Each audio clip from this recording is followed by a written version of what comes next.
राजधानी राजरास्तार माताल युवती हाइड्रामा Chandrashekharpur petrol pump आगे गड़िले युवती निशा खाई जहा को पारिले ताकू गाड़ी देले। सोशल मीडिया रे वर्तमान एही वीडियो वायरल हेबारे लागिछि। युवती जनक 8 मास तले पुलिस को आक्रमण करी जेल जाइतिबा सूचना मिलिछि।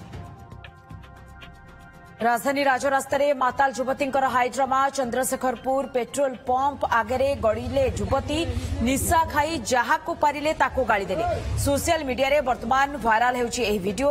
युवती जनक 8 मास तले पुलिस को मध्य आक्रमण करी जेल जाइतिबा सूचना मिलिछि।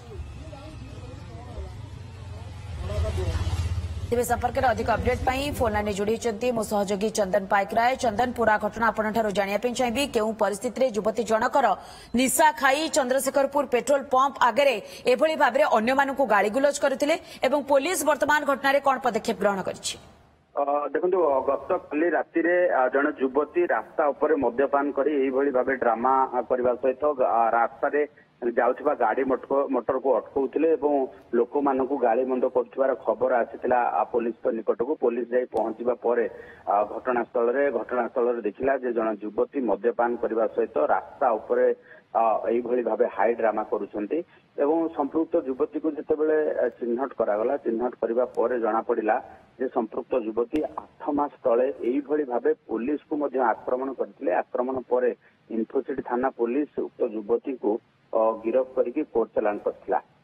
तेणु सबुठारे से युवती जनक आसिकी एई भली भाबे हाई ड्रामा करूछंती एवं मद्यपान करबा सहित एई भली करूछंती जाकी अशोभनीय एवं परे पुलिस तांको पुणी थे उद्धार करबा सहित हॉस्पिटल को आनिथिला। हॉस्पिटल चिकित्सा करबा सहित निशा छाड़िबा परे तांको पुणी थे घर को छाड़ी एवं वार्निंग देवा सहित पुणी थे चेतावनी दि जाए पुलिस पक्षर जे एई भली भाबे कार्य कले पुणी थे कार्यानुष्ठान नियाजिबो बोली।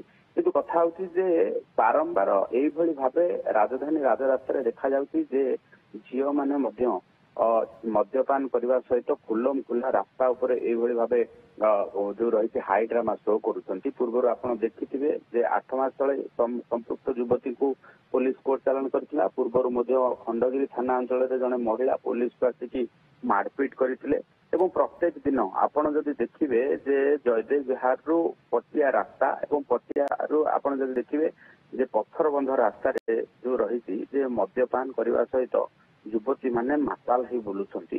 तेणु अपर पक्षरे आउ गोटे कथा जो सामना को आसी जे धीरे धीरे ओडिशा रे जदि आमे देखिबा जे सहरांचल रे महिला मद्यपंक संख्या मद्यपान करुवा महिला संख्या वृद्धि करे ये गोटे चिंताजनक विषय। कारण सोसाइटी रे ये गोटे स्टाच्यूर देखा सोसाइटी रे ये गोटे एडवांस स्टेज को जाइबार शो करने वर्तमान महिला माने जो भले पब बार डांस क्लब ये सब को सूचना देउछंती संपृक्त महिला जन को वर्तमान पुलिस वार्निंग दे छाड़ी देछि किंतु नजर रखितांत घटना पर। बहुत बहुत धन्यवाद चंदन आपनकर तमाम सूचना।